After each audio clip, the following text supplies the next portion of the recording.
Well, hello, hello. Welcome to Paranormal Hotseat. I am Donna Guerin. I am your host. And with me is Michael Ann Gilpin. She is my guest co host for tonight. Stacy was unable to join us, she's out partying.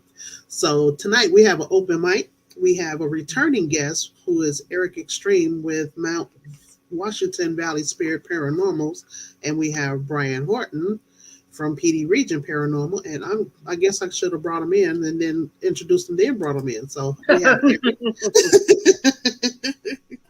And we have Brian. Hey, what's up, guys? What's going on? Thanks for joining me. Appreciate it. No problem. Yeah, so we were talking a little bit in the backstage about the differences between you guys' style. How Eric is the scientific aspect of it, and you guys are going old school, and you're not going to be using equipment. So Exactly. want to come and compare notes? So, Brian, I'll let you start. What brought all of this on?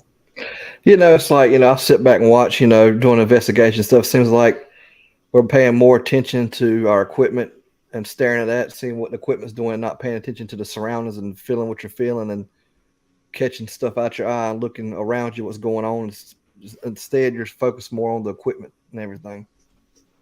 Yep. Yeah. Oh, just getting your text that says, "What's the link?" Too funny. So, okay. So you guys gonna use what did you guys say? An old reel to reel? Yeah, we're gonna try to use the old reel to reel and use the analog recorders and a little bit with the digital recorders and things like that. Really old school. You're gonna do candles too? That Oh yeah. methodology.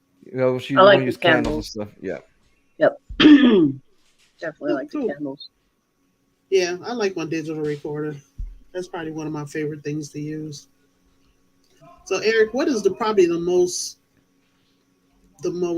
important evidence that you've caught using? Because I know you can kind of tell him like some of the stuff. I know you explained before when you were on, but kind of explain what you do.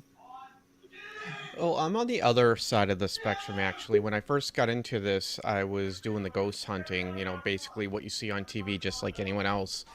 And I felt I needed more. I wanted to be able to explain the who's, what's, when's, where, why's, and how's. So I started getting deeply, deeply involved with the science end of things. So where most groups are going in an attempt to verify or find paranormal activity, I'm on the other end of the spectrum, and I'm trying to basically, for all intents and purposes, explain it with science. In my saying is the science comes before the spooky, and for me, I don't feel comfortable designated something as paranormal if I haven't ruled out all the normal yet. So my Right. investigations rely very heavily on a wide variety of sciences. Yeah, we got Taryn Kerper that just popped in from Paranormal Brew. Hey, Taryn. What's up, Hey, Taryn? hi guys. Hello. We're How are just sitting. you? We're good. Sitting up here comparing notes and the different styles of investigations that the guys do. Yeah, yeah. I'm sorry. I just popped on. Oh, you're fine. I think my sister might try to pop in too. Yeah. So How's we're everybody? just, yeah, we're good. Outstanding. So It's did you awesome. guys get snow out there where you are too? God, no, thank God. Eric, No. yeah, Eric said he had quite a bit of snow. Well, it's saying that first they were saying we were supposed to be getting snow towards the end of the week, like Christmas wise. Now that just keeps getting smaller and smaller. So hopefully no snow. I hate snow. I hate cold weather. I hate all that stuff. So I don't want any of it. Well, you in Jersey, so you got to be, you got to get used to it. Well, yeah, you got to deal with it. Yep. Unfortunately, what could Yeah. make this state worse? Snow. Well, they got it up in the high country 1,000%. here, but yeah. So we were just chit chatting about Eric does the scientific aspect of paranormal investigations and how Brian and Robert are going to be going old school. So that's basically what we were just talking about. Yeah, me. I caught the end of Eric's what he was saying. Um, I mean, I try to be as scientific as possible. We all know that I am not. I am like technically, um, you know, I struggle with technical stuff. So when it comes to anything like equipment that's made for paranormal investigating, I tend to kind of stay away from. I like the stuff that's not made for paranormal investigation, things that electricians would use and stuff like that. But I do, if I'm somewhere in the haunted location, or like a to raise money for, or do something like that, I'll use trigger props and things like of that nature, like a cat, or you know uh, and I get my stuff from Vortex Ghost Gear, because they do a really, really good job with their stuff. So I don't have that much equipment, but the stuff that I do have is from them. Yeah. Um, but I like to use myself and my recorder. That's about it. Yeah. Sound like the Robert and Brian. Hey, Robert. Hey, Andrew. Thanks for joining us. Now that would go against anything that, like, so like if I was on an investigation, Eric could argue anything with science, I guess. You know what I mean? Except for EVPs, I think they're a little bit harder for science to argue when you hear it and then you catch the whole thing on Yeah. recorder as well. Yeah. So if I hear something and I say I hear it, and then you hear that whole thing happen on the recorder, I think things like that are a little bit harder to try to prove scientific wise, because you don't know where it came from.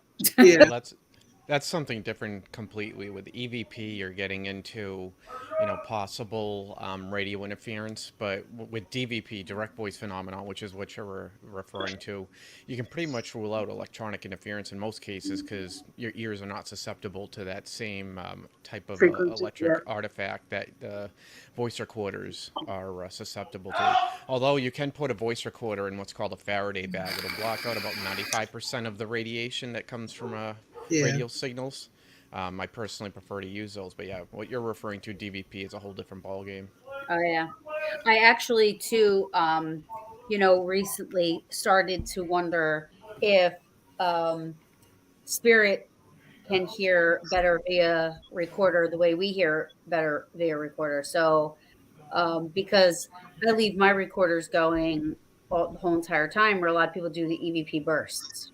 Yeah. So, I'm gonna pop my sister in real quick. yeah, There she is, uh, Anna. Say we hey. did.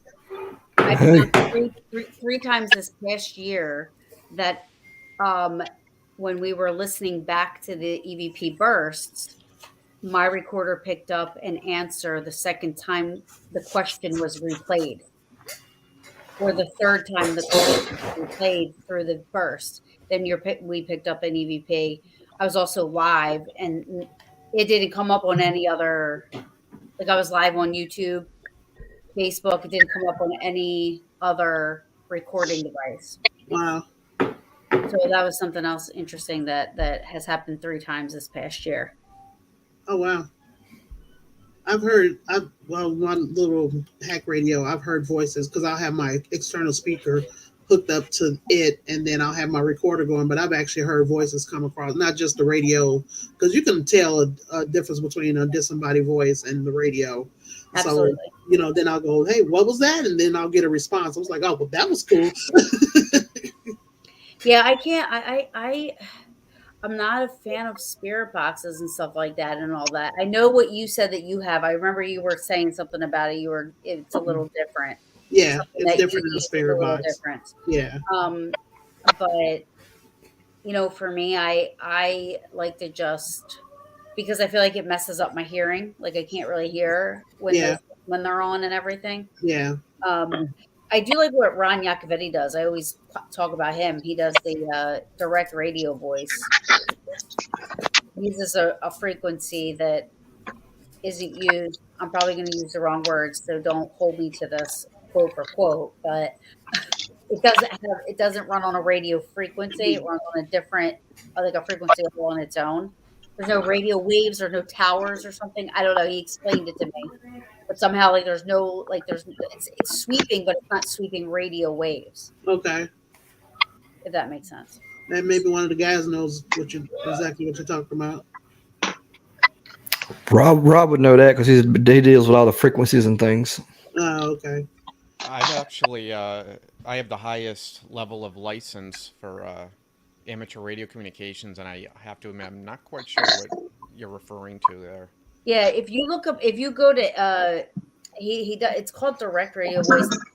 I've I've investigated with him a few times, and every time I make him explain it because I could not. I've heard him explain this 4 or 5 times, and I still cannot repeat it. So, like, I think you like have to know your stuff to be able to like get it. But apparently he used a frequency. I remember it was like 222 or something like that, and it was like he said that nothing was there was no radio tower, no radio waves, no something that was coming to this device, and we were getting voices. He So was it wasn't like probably the using. sleeping radio. It wasn't sleeping radio. It was like just white noise. And He then was. we would go ahead. I'm sorry, I was going to say he's probably listening to what's known as a clear channel. It's basically a frequency that's not generally used in the area by any other, business or commercial entity. So the chances of picking up, at least locally, any radio signals is slimmer, especially that frequency. I mean, you can get into tropospheric ducting and ionospheric propagation. I won't get into that technical stuff, but at that particular frequency you're mentioning, around 222 megahertz, there's a possibility of tropospheric ducting, but it's not as strong as other bands. I'll trust what you're saying. He's like, woo! So, long story short, in the just below the ionosphere, up in the troposphere, you can get a situation where radio signals get trapped in between the different air fronts, and it can actually travel hundreds or thousands of miles from a longer distance. But that is more apt to happen somewhere around 50 to 100 megahertz. So once you get up to about 220 something, it's much less apt to happen. Yeah. Yeah, it's pretty cool. It's pretty cool. I see, I again, I'm not 100% sold on all of that stuff, but I think that way of using some sort of a radio, like a device as far as like a spirit, because it's not technically a spirit box, but I feel like that way is probably the closest I've come to like really paying a little bit more attention to what's coming out of the speakers that we're listening to. Yeah. Taryn, have you met my sister before? I don't think you have. I have This is, not. this is my sister Anna. She is actually my researcher for the Central Arizona team. Hi, how are you? Pretty good. How's Nice everybody? to meet you. And then Eric, and then Brian, about. So yeah, just everybody get to know him. Yeah, my Wednesday show got canceled. Oh, did it? Good times. Wait a minute. I thought we were just on your Wednesday show. Last Wednesday, yeah. No, this Wednesday coming up. Oh, okay. This Wednesday coming up. Okay. Yeah, we're gonna this is gonna be the last show for a couple of weeks. We're taking Christmas and New Year's off because they both fall on a Sunday, so we'll be out for a couple of weeks. But Oh yeah. See, now Wednesdays. Nope, I'm not stopping. I'm booked all the way to March. Oh wow. Yeah, because you're in the middle of the week.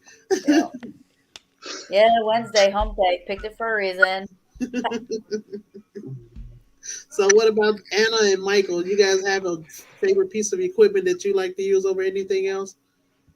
My third eye. Your third eye. There you go. Recorder for the most part, where you can hear what's going on. Well, I forgot to say Michael's one of our psychic mediums on the Arizona team, so that she does have that third eye she can rely on. Yeah. Go ahead. No, I love equipment, and I love it when it proves me right with what I'm seeing, because people can't see what I see. So it's interesting when you get the physical evidence of the paranormal with what matches up to what I'm seeing and what, validation is all about. Michael likes that SLS camera. I do. I love me some stick figures. Yeah, He looked like a man. I feel like it can pick up anything and make it look like a stick figure. Don't you? Yeah. I mean, I do. I mean, I understand using like some of the equipment. Like I get it. Like, but sometimes I just, and maybe it's because I don't understand it, or maybe it's because I don't. I don't like things that are made specifically for that because I feel like Yeah. there could be too many things that go On the that show, but could apparently interfere Yeah. When or I be first time, programmed to do. coming in. Michael, what are you doing? When I first the first night I I've went out with got sisters in the kitchen, and I didn't. I thought they were sleeping, and they're not. So, um, yeah, it'll be just a second. okay, Hi, Michael's but sisters. Howdy. but the first night I went out, when I joined the group, is we were at one of the cemeteries, and it was the first time I used the SLS, and it was mapping bushes and trees and a little bit of everything. I think Hmm. it was mapping everything but what we wanted it to do.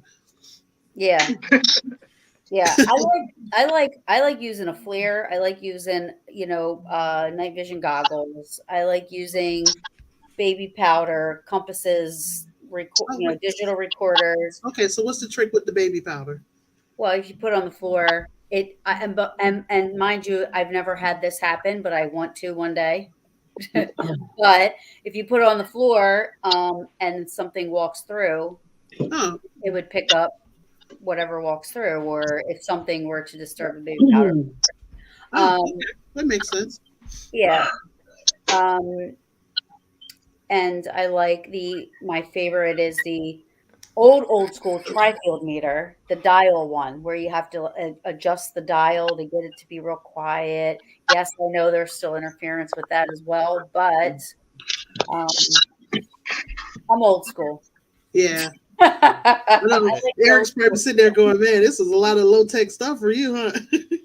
Well, see, I take it a completely different angle where I'm going and trying to explain things with science versus attempting to catch paranormal activity. I'm using various equipment. I'm using an infrasound analyzer, an ultrasound analyzer. I'm using gas detectors, Yeah, air but quality everybody should use detectors. that stuff.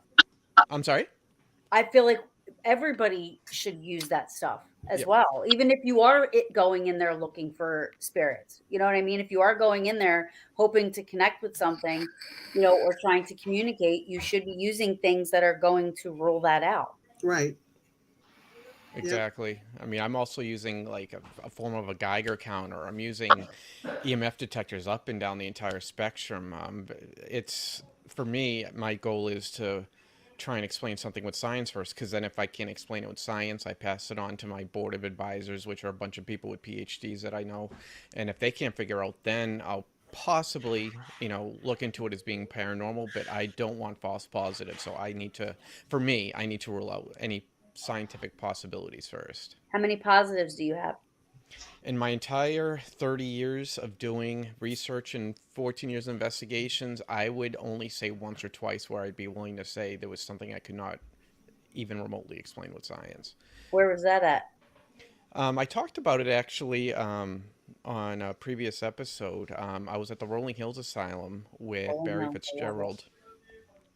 Barry and I, back in the day, some of the members of the Ghost Hunters teams were in Ghost Hunters International, forgive me, were doing these side hustle events. It wasn't officially sponsored by Ghost Hunters, but they were allowed to use the name. Anyway, Barry and I were doing a lot of experiments with sound. We were kind of teaching a class about spirit communication to some of the members there. And all of a sudden we start getting this voice coming back at us answering. So it's a direct voice phenomenon, a DVP. We made sure, being old school, everyone and their mother in that room had a K2 meter and a voice Mhm. recorder. We're like, turn everything off. I want everything out of here. I want all tech out of here. But then for about 10 minutes, we had a conversation with something that we could not see. I tried to debunk, it would be the commonly understood term. Did all kinds of research. We searched the room for any kinds of technology. I mean, we could see everyone. No one was throwing their voice. And Barry mentioned, acknowledged this a couple shows ago that he was on here, but we could not even remotely come up with a scientific explanation for it. That's one of the few. Rolling Hills is my it's my top two places I've ever been to. It was amazing. Rolling Hills was amazing. I had so many personal physical experiences that I can't explain. Um, and heard so many disembodied voices. I heard little kids singing London Bridge is falling down, and Wow. I heard the first thing I heard when we first got there was a psych scream, and this scream I can't even. I, it was so loud. We went running down the hallways trying to figure out everybody else. There's out of a group of 25, only 3 of us heard it, Wow. which is strange, But there were so many things that happened there. On the floor where at the end of the hall was the TB ward. Um, I was with a group, and the first thing that happened was there was a room filled with like aluminum chairs, and we kept hearing like this tinking noise, tink, tink, tink, tink. It's aluminum chairs. They were all folded up and thrown in there, so we were standing right outside the door. You couldn't even really get in the room. And we were just standing there listening, me and another girl. And we were we were saying to each other, like, do you hear that? Do you hear? It just sounded like every time we would say something, like we would go, hello, and it'd be like, tink, tink, and be quiet. We're like, hello, tink, tink, and then we'd be quiet. Wow.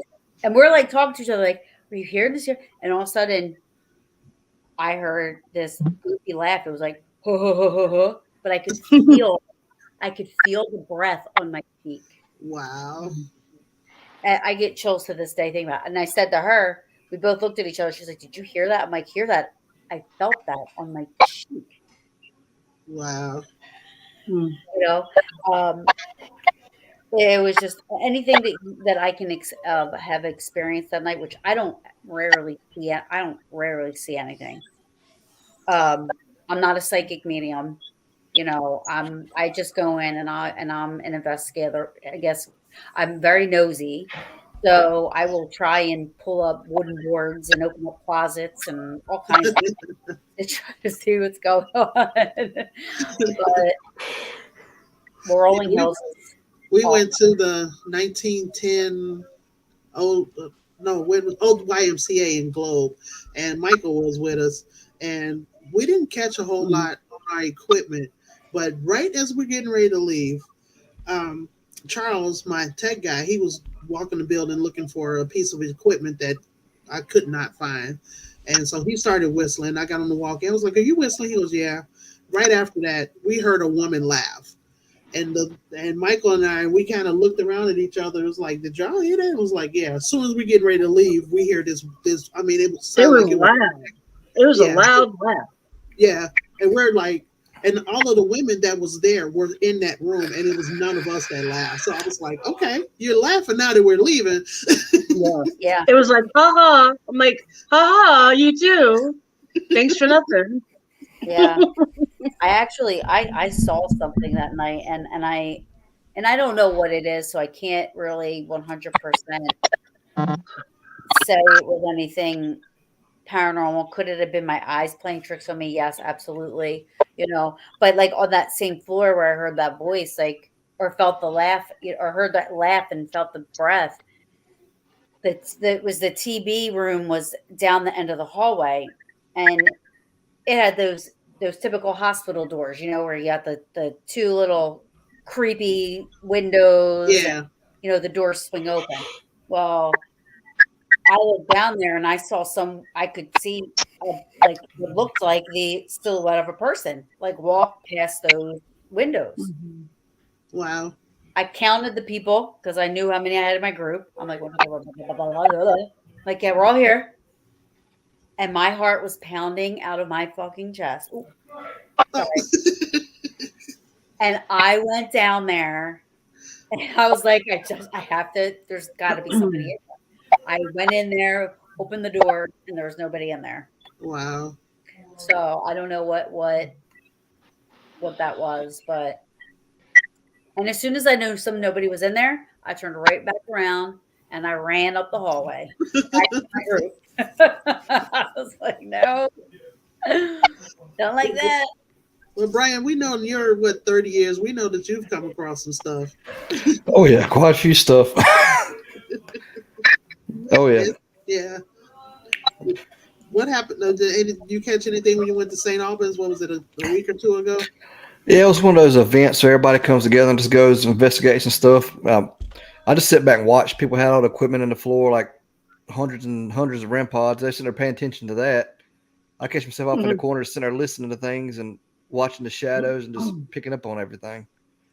So if you think my son saw his first apparition, that was pretty cool. Oh, well, that's cool. I don't think So I've ever seen anything. I I don't haven't think I've either. ever seen anything. I I'm not. Yeah. But I once you haven't been go, doing it as long as these guys have either. So you go to I'm St. still, Albans, you'll see something. yeah, I can't wait for that. What was it, May of next year? Yep. Yeah. No, I've been, I've been an enthusiast since like '04, and then started really getting more interested in '07, and then joined a group in 2011.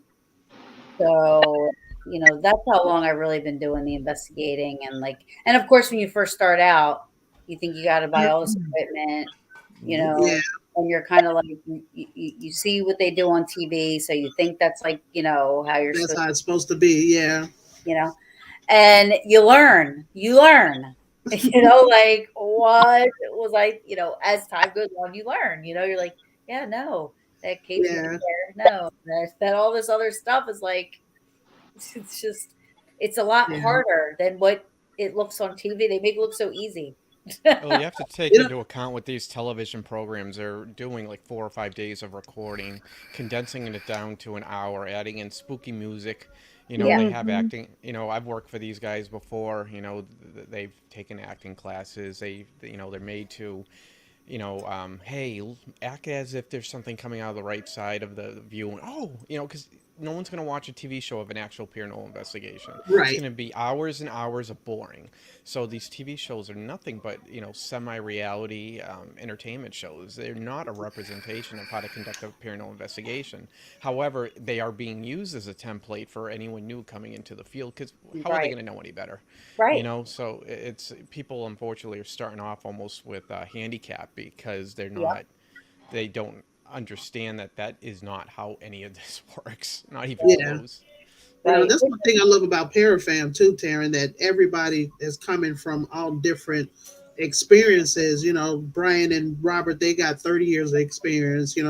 I'm new at it. I've been at it, for a year, even though I've been had interest in it, probably about 10 years or so. But, you get the people teaching you and you're learning and, you learn what to do and what not to do. Yeah. And it's something you have to be careful. I think, Eric, you say it. That's why I started Paranormal Brew because, it first was originally supposed to be, listen, we have some of the best conversations, either drinking beers or having coffee and just talking paranormal, like amongst ourselves. So it Yeah. started out as a round table, like type of a show. And then some of the shows started coming out where everything is demons and everything is that, and like it was so exaggerated. So, so then I started to say, you know what, I'm going to use Paranormal Brew as a way to educate people who are getting into Yeah. the field and bring on the people that are the OGs of this that Yeah. know, or the people that really do their research and they're not just running around in a cemetery saying, come and attack me if you want. I'm here. Right. Like, Right. Right. know? That's funny. Michael says the TV shows are crap. You're right about that. I mean, I will say I do love Ghost Hunters. I always have. I always have. I love Jason and all them. But I do know that it's entertainment and I do know that it's Yeah. a TV show. That's Yeah. the difference. My 13-year-old niece doesn't know that. So what she's watching, she's taking that as, Mm. as like it's like what Eric said, that's how it's this template, this is how you're supposed to do it, and this is what's gonna Yeah. happen if I do this, Yeah. and I it ain't like like watching Destination Fear. They're kind of funny. Some of their reactions. yeah. See, I don't know. I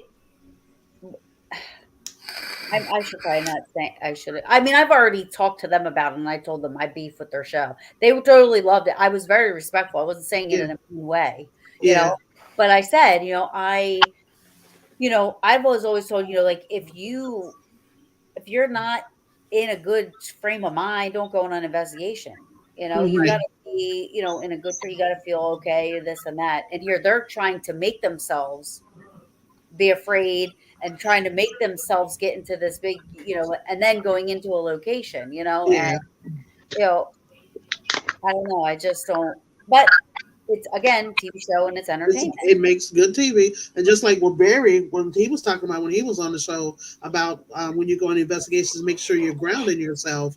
You don't go in there with any baggage, so to say, and just go in there with a clear mind before you go in and do these investigations, so you don't have any issues. Right. Well, it's Yeah. important to actually also not have like be loaded up on caffeine and all these other Oh nervous yeah, system yeah, stimulants. But you want to go in with a neutral. You don't want to go in there believing everything you're going to see is paranormal like the TV shows do. You right, know, you're going to if you want to complete an investigation versus a ghost hunt, you got to go in neutral. It's the only way to actually, get some validity to what you're doing. Yeah, I agree. Like I like to get the historical true facts of a location. Save the ghost stories. I don't want to hear that, oh, we think that this is Mary Jane and she lost her son, so she's in here crying and Oh doing yeah. this. How they think like that they give life form to these things that they are experiencing, and I don't want to hear those. I want to hear the facts. Like, I want yeah, to hear the facts of the site. I want to hear the mhm, historical facts of the site. And then that's it. Let me go in ghostly blind, if you will. I don't know how else to say it. They yeah, walk you around, they do a walkthrough, and they say, "Well, we hear this stuff here, we hear this stuff there." I don't want to hear that. I want to experience stuff on my own. yeah. And usually before we go on a location, my sister Anna, she will do some research on it. There we went to, was it Globe that we went to? You found that like that 200 and something page PDF. Miami. Miami, Arizona. So she was like, I found a PDF, and she sent it to me. It was like 280 something pages. I was like, that's my girl. That's the way you do it.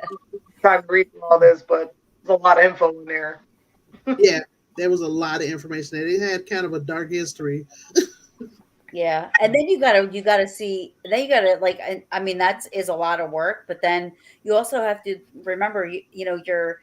You're you're reading what somebody's else has written down. You know what I Yeah, mean? So true. is Yeah, their account even 100%? You yeah, know, you don't. You never know.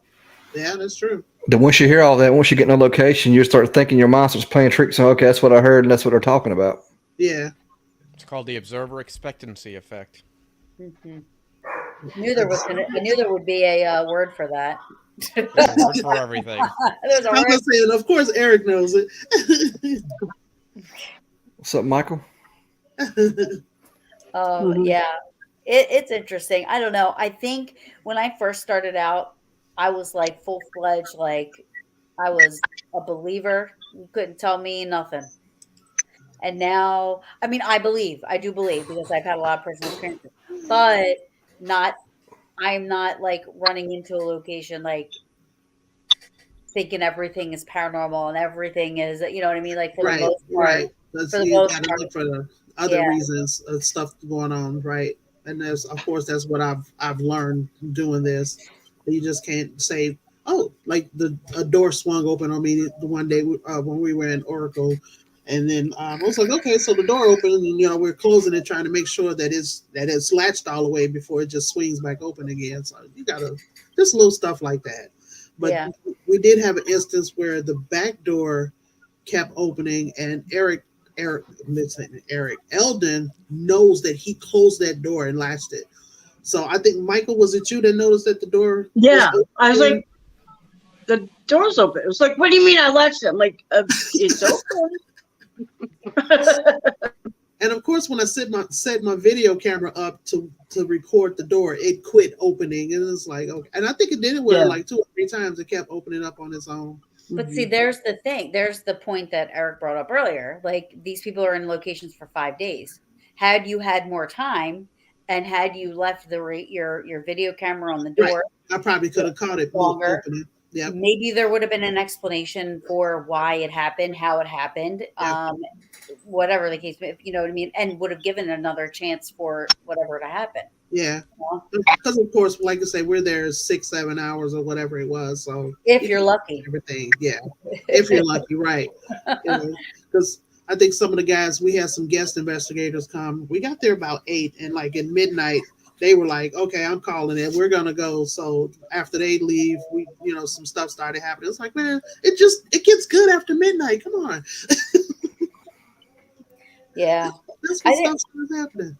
I think one of the coolest things that's ever happened to me was I wasn't even ghost hunting. I was getting ready to leave. I was at work. I was the last one at work, and we were done at 8 o'clock, and it's 7:55, and I'm just waiting, literally bag on my hand, looking at the clock, just waiting, and I hear a woman just say, "What is this place?" Loud, very loud. I could have swore to you there was a woman in the building with me, like right around the corner. Wow. So I said hello. I get up. I start walking around. It was an older house type of a doctor's office. Yeah. Um, so you could hear somebody walk down the steps. You could hear, I mean, it was very, you could hear almost anything anywhere, like anybody from walking in from anywhere. Um, and I said hello, hello. I didn't get an answer. I said, is anybody up there? I went upstairs. I looked all around. Um, And then I just said, "Well, it's a doctor's office. Do you need help?" So then I was like trying to, but I didn't hear anything after that. Wow. I think I had told you when I was on your show that I caught some voices down in Tombstone on the recorder, which was pretty Yeah. cool. Yeah, I'd love to go to Tombstone just for the history part of it. yeah, Like I love historical places. I love historical sites. I love learning the history of places and being in places like that where it's such a pivotal part of history. You know what I mean? yeah. And they got that all around Arizona. Bisbee which is about 20 minutes south of Tombstone, is supposed to be pretty haunted. Then of course there's Jerome, and then all the other surrounding areas. So we have a lot of stuff that we need to go investigate. Lots of Yeah. stuff around Arizona. Yeah, Jerome, I was telling you, the Arizona treasure hunter, Yeah. Oh, yeah. That's right. Yeah. he used to do ghost tours in Jerome. Oh wow. Yeah, he used to hold ghost tours in Jerome. But um, I'm going to Pompeii in 2024. Oh, wow. I'm looking forward Nice. to that. That'll be awesome. And you get to climb Mount Vesuvius. I Well, don't know if good I'll luck do with that. that. I might hang out with with the folks that are down there, and that are still chilling. No, I don't know if I'm gonna walk up Mount Vesuvius. Wow. But yeah, I love So stuff like that. yeah, I had Barry on my show, and we talked about the one episode where they were over. I don't know where they were at, but it was an international episode. Yeah. Um, and there was a face that they had caught behind him, oh wow. and on the show they had said that it was an elemental, and It then was a what? he An elemental. an Okay. elemental. Barry Okay. called it elemental. Back then, he thought elemental. He on my show, he was saying like back then elementals were different to him than what they are now, and he explained that. But that was probably the one of the creepiest things because you could see this face behind him, and he Wow. knew something was behind him. He goes, "There's something behind me. I don't like it. I'm calling." He left the investigation that night Wow. after that, and then when they went back and looked, they actually saw what he was feeling. But yeah, he felt something was behind him. I could have swore. I'm thinking that I saw an episode when he was in, and I can't remember where. It's been such a long time since they were on that he went to go down a flight of stairs, like going into a basement. And there was like this loud growl and a bang against the door, and he was like, "Okay, I'm not going down." Turned around and went back upstairs. He's like, no, no, no, no, no."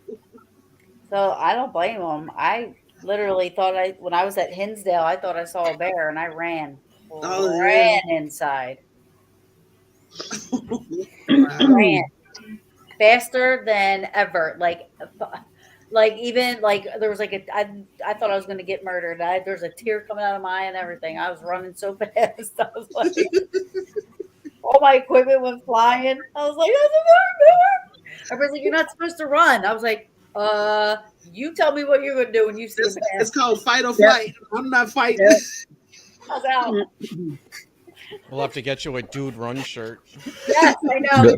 My friends were like, you totally pulled a dude run. And my friend Megan was like, you pushed me out of the way. I'm like, I told you to come on. I was out. I'm sorry, I ain't gonna run. I'm just gonna stand there. Nope.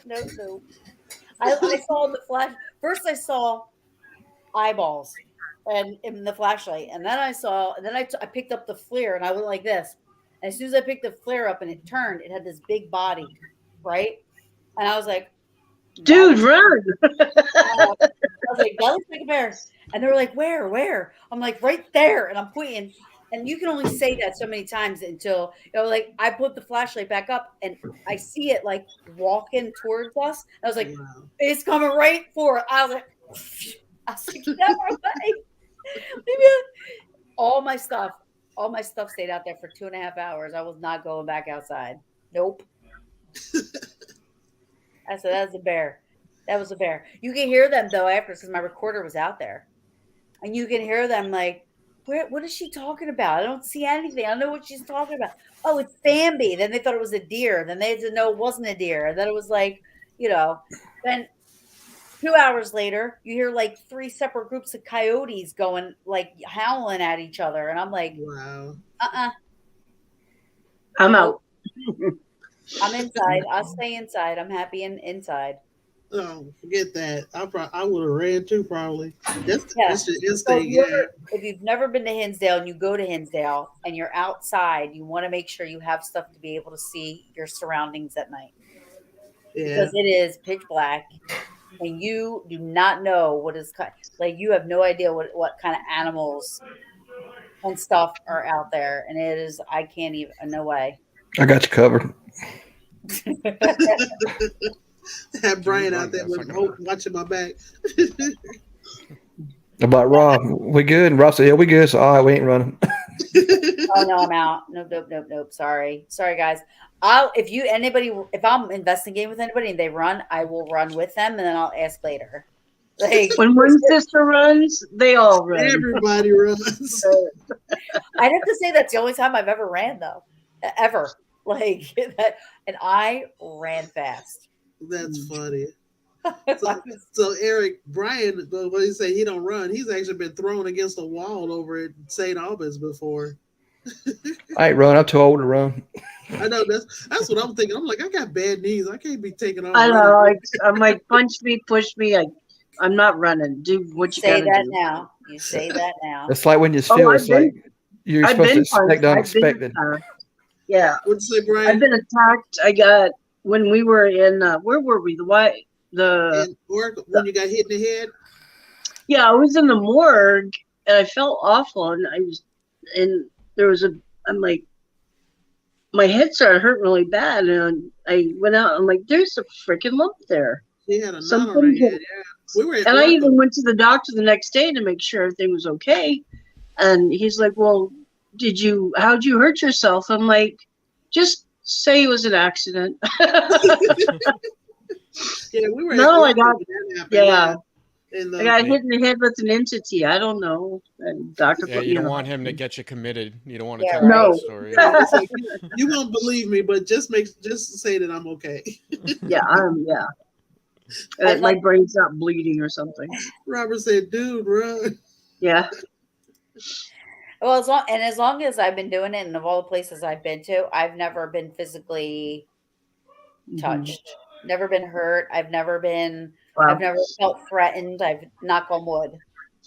I get it a lot, actually. I've never felt threatened, but I do get touched, attacked, petted. That was weird. I've heard, like I said, I hear things, and not all the time. Like I'll hear answers or I'll hear voices, but I've never been threatened, but I have, like when we were in Oracle, I walk into a room and just had this strong feeling that I was being watched. And I was on a ghost tour one time, and then as a response to me saying it's okay for you to touch me, I felt a, right across the side of my face. It wasn't nothing harmful. It was really Mhm. light. Felt like somebody had a feather and just touched the side of my face, which was pretty Right. cool. I told my son, he looked at me like, "You crazy?" Like there's times where I've thought I've been touched, but I feel like I convinced myself that I wasn't because then I'll say, okay, maybe I moved and my shirt moved a certain way and it Hmm. kind of like felt like something touched me, or maybe I sat on my hair because my hair literally goes down to like almost my butt, you Oh know? wow, yeah. Well, it's I have long hair, right? So it could get I got stuck that problem too. you know. On the Right. science side of things, stagnant electrostatic can give you all kinds of physical sensations, like your scopastasia, the feeling of being watched. You can feel like prickly feelings, your hair standing up on end. You can actually feel as if it's physical touch. Be surprised what electrostatic can do. So Yeah. that's why I have the electrostatic device, because it'll actually it can feel like a cold spot as well. Is that different? You're saying electrostatical. Is that different than an EMF? Electrostatic, it's electricity that's just sitting in the air. You know, you rub say you're wearing Like a socks and you drag your feet up on a carpet, touch the metal doorknob, you're gonna get a spark. That's electrostatic, Where but do yeah. you where do you get it can your stuff actually. at? I'm sorry. Do you make your stuff? Like where do you get it? It can no, it can be stagnant right in the air. Like, how do you gauge that? Like how do you know that you said that you use something that Like I your have an equipment. elect I have an electrostatic analyzer. I have a okay. device that'll actually pick this up. Huh. Say that these are things that I have not heard of. Like you It's get it from do you get it from a go like do ghost equipment places make this stuff? No, most of the equipment I use you will not find at one of those ghost places because that's ghost hunting versus scientific paranormal investigation. So they don't sell anything that I use. I use them. I'm sorry. I buy them primarily off of like Amazon because you can get all kinds of industrial equipment off of Amazon. It's used in the field by various Mhm. electricians or other various uh, for particular like people who design computer components. Electrostatic can be detrimental to computer parts, so they'll use it to make sure that there's no electrostatic in the air before they're pulling like motherboards out of their protective packaging. But Mhm. so a lot of what I purchase is readily available on Amazon, believe it or not. So how would you determine like if this device I'm assuming makes the noise if it detects static changes, electric static changes, or Yeah, it detects electricity in the air, basically. I'm trying to see if I have it right here with me. now That's my microwave use detector.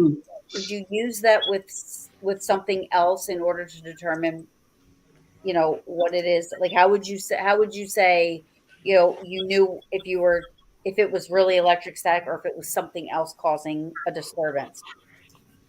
Well, electrostatic is kind of unique. I'm actually looking right here to see if I have it right here. Is this it? I kind of have my devices all over the place. I don't know if this will get picked up on the camera here. It might get blocked out. Let me see. Yeah, I was getting blocked Yeah, because of your back. that's my There it is. electrostatic Yeah, there it detector. is. It has a plate here that can be removed, but this is literally a conductor for electricity, and it picks up the electrostatic in the air, and it'll just show up on the monitor that it's present. But electrostatic's pretty unique. It's not something that can like get misinterpreted as like infrasound or ultrasound or even like gases. It's kind of unique on its own, where it's really not gonna get misinterpreted as something else. Mhm. Nice. But you said you get your stuff off of Amazon, huh?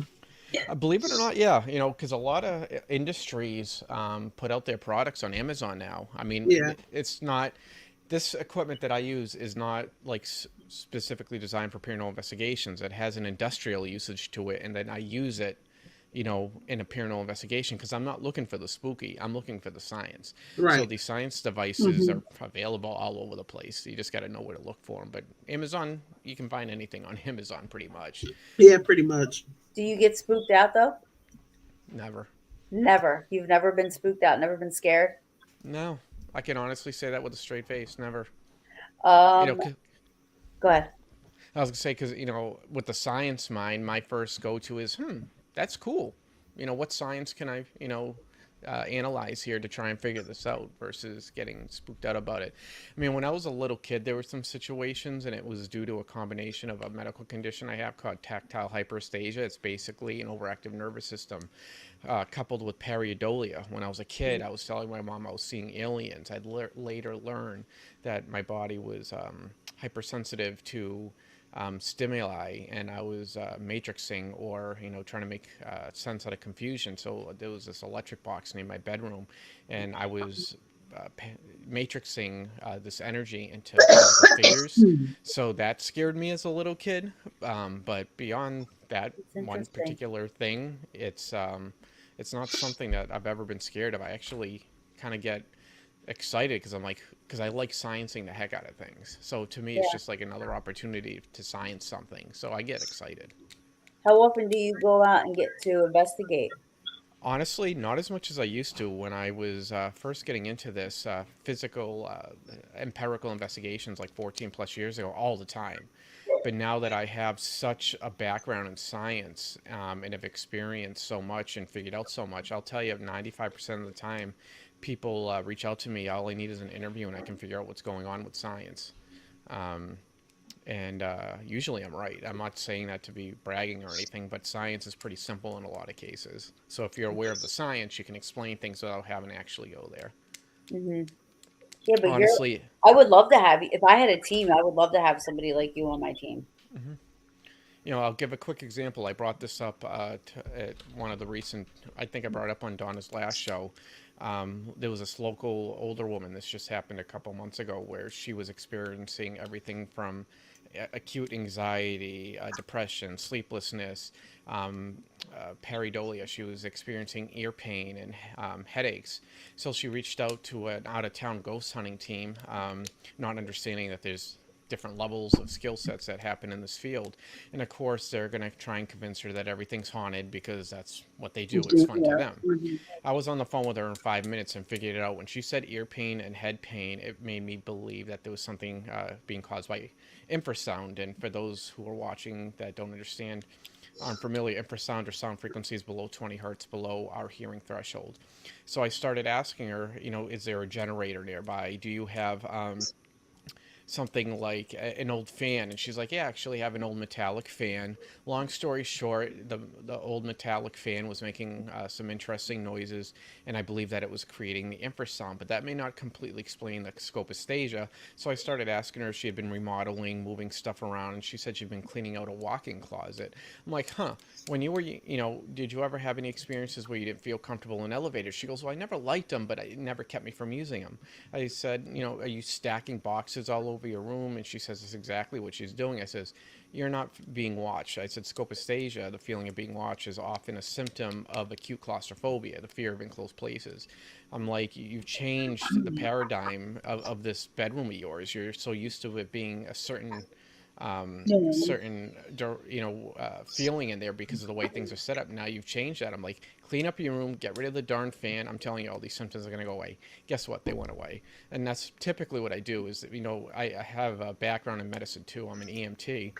On top of 13 years in the pharmaceutical field too, so I have a bit of an understanding of a lot of things when it comes to that, and physics, because I've taught astronomy for 30 years. So often I just do an in-depth interview, and most of the time that's enough to be able to give them some direction on where this may be coming from. Mhm. So having that one experience at Rolling Hills, Yep. like, would you say you are a believer in something unknown phenomena that you were communicating with? Like, are you a believer or you're not a believer? No, I definitely, if given yes or no, I'm closer on the yes side, but am I 100% no? Because it's always going to be back in my mind. Was there some science that I missed? Is there some Fine. science that humans don't even understand yet? So I'll never be 100%. And I think if you are 100%, you lose your objectivity Yeah, to some extent. There's got to be some level of skepticism to be able to have a neutral, 1,000%. Oh, Oh I yeah, agree you with we know, you. gotta have some skepticism. so do I believe that there's stuff out there from what I've seen? Yes.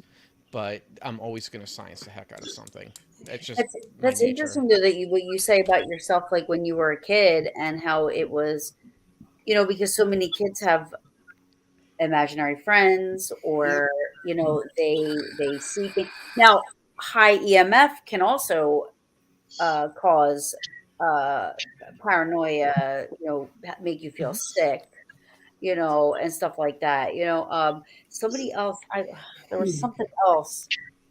There was another thing that somebody had brought up that I never knew was. Now I wish I remembered now off the top of my head. But yours thing is a new thing now, the static one. I Oh see. yeah, You know how bad I am at explaining things that I hear. I mean, I've even had cases. You know those plug-in pest control devices? That's actually ultrasound. Motion sensors on lights and security systems. That's ultrasound. And I've actually had cases of perceived paranormal activity that were caused by ultrasound sensitivity. Now, I do you mean, have a there's device that can tell you how high that is? And like, is there a level for each of these things to where you yeah, say, okay, and for it's for some people, infrasound won't bother them. It's below 20 hertz, and then ultrasound's below 20 kilohertz or 20,000 hertz. For some people, it's just like some people can take Tylenol and it helps them. Some people take Tylenol, they end up in the ER having, anaphylactic shock. It's the same thing with various forms of radiation, which is pretty much what all my devices are doing. It's picking up different types of radiation along the entire electromagnetic spectrum, because for some people, they're sensitive to it and it can cause all types of symptoms that can be misperceived as paranormal. But I'm not saying that paranormal doesn't exist. I've had my experiences. I just want to rule out the science first. Yeah. Right. so if all your equipment remains silent and you're hearing something or feeling something, seeing something, then you could probably conclude that, okay, none of my stuff is picking anything up, but I'm hearing this from seeing this or whatever. Then that's when you are, leaning more towards like this is a phenomena that, is not of man-made or isn't. Yeah, what I do is I have one of those advanced audio recorders, but I have something called a binaural microphone. It's this $500 microphone. It actually is shaped like human ears. It's meant to pick up audio as if we would hear it, versus how the small MEMS mics, the small microelectric mics that are in these voice recorders, pick them up. So I'm able to then hook it up to my analyzation software and try and match it up. Hey, is this a human voice? Is this just something that's coming in through a vent and it's being altered by the acoustics within an air vent? I'm able to analyze it. So I do have other devices once I get to that point where I've ruled out the basic science to then further analyze it. But I want to take all those steps first before I'll be willing to say to myself, hey, there's something paranormal here. And obviously you document everything for Hmm. sure. Oh, most of my devices I can do data logging. I hook it up to a laptop that I bring with me, and they all can get hooked up to there, or they record it and I can transfer it to my laptop for analyzation. So Rolling Hills was one. Where was the? You said there was two. Okay, so I had this situation. I used to be a professional wrestler, if you can believe that. This is going way back. I used to promote wrestling shows too, and I was at a place called the Palladium in Worcester. Ghost Hunters actually did an episode there. I was refereeing a match in front of, it was like 650, 700 people there. And I remember seeing something out of the corner of my eye. So, I first quickly wrote it off because, in our peripheral vision, so many different things can happen. But I got a more direct look and I thought what I saw, and I can't call it a shadow. It was almost like a patch of darkness. Not like black darkness, but like almost as if something was there absorbing the light. You know, um, it kind of froze me for about 10 seconds, and it was a tag team match I was refereeing, and one of the wrestlers in the corner, he's like trying to get my attention. He's like, extreme, extreme, because I wasn't paying attention to the match. And he looked behind me and he looked back at me like he saw whatever it was that I saw. Now, I went back after the event looking for sources of possible, heavy humidity. Maybe it was some sort of gas coming off of, an exhaust. Was it, perhaps smoke coming off of one of the light detectors of fog? And I couldn't find anything. I would have loved to be able to get back in there to do something like that, but the place actually switched over to a different management company. Instead of charging us $500 to get in there to do an event, they wanted $5,000, which is way over our ability to pay because we were a small nonprofit organization. Right. So I never got back there with any scientific devices to try and debunk that. But Wow. just precursory, it kind of leaned more that direction. Very cool. Wow. Nice. Yeah, I saw. Not after saying I don't ever see anything. I still don't know what this was, so I don't know what it was. But it was when I was on vacation. I was trying to be on vacation. And if anybody saw the first season of American Horror Story, if you can remember No. Which one? the first season of American Horror Story, the haunted I house. believe I did see it. Murder Yeah. House. Yeah.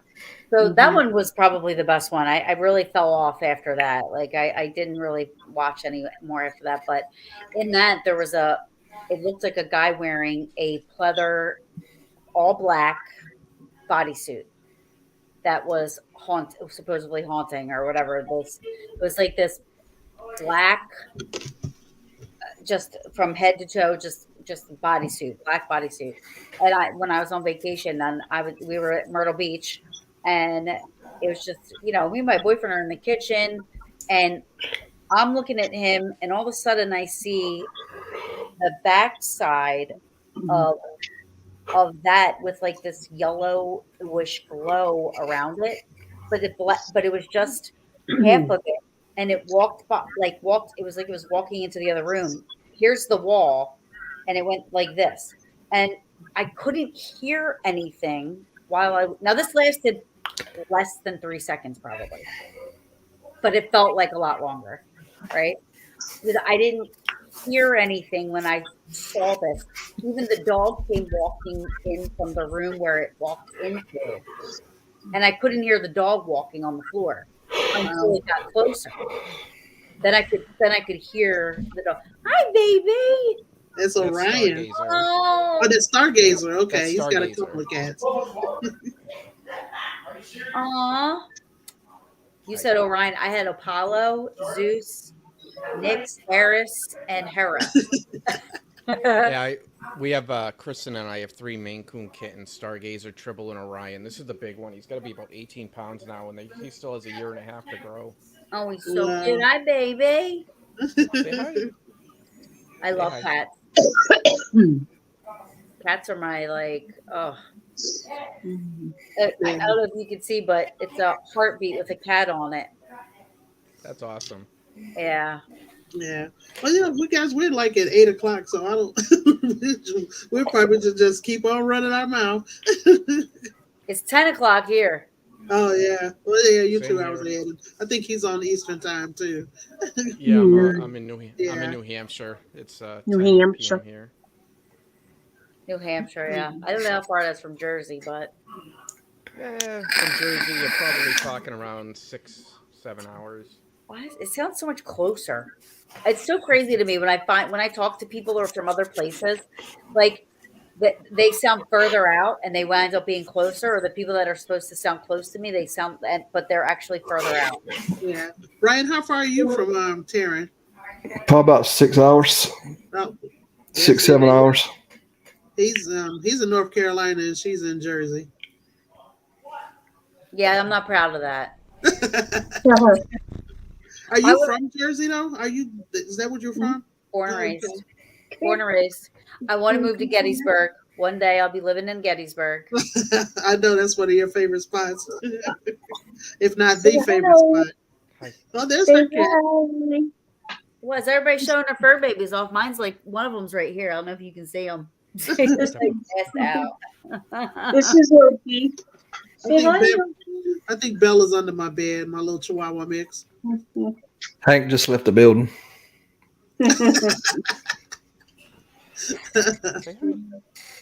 Everybody's got their fur babies. Oh, All right, guys. Well, I appreciate you guys coming on and hanging out with me tonight. It was pretty cool. Yeah, definitely. Thank you so much for having us. Oh, yeah. You're welcome. Good Thank conversation. And like I said, guys, we're going to be off for 2 weeks for Christmas Goodbye. and New Year's. So We will see you guys in the new year. I appreciate it. Thanks for. Oh, I don't know if I put that up or not. Yeah, happy holidays, everybody. Yeah, have Oh, a yeah. Merry Christmas. See you in the new Eric, year. I'll have to have Eric on Paranormal Brew. Oh yeah, my sister Yeah, said she definitely. cut out I'm her interested. I internet want was to hear acting more. up. My sister's internet was acting up. That's how she ended up falling out. So Oh. yeah. Okay, so hold on and I'll get our intro going. I mean our outro going, sorry. I was like, intro. Wait a minute.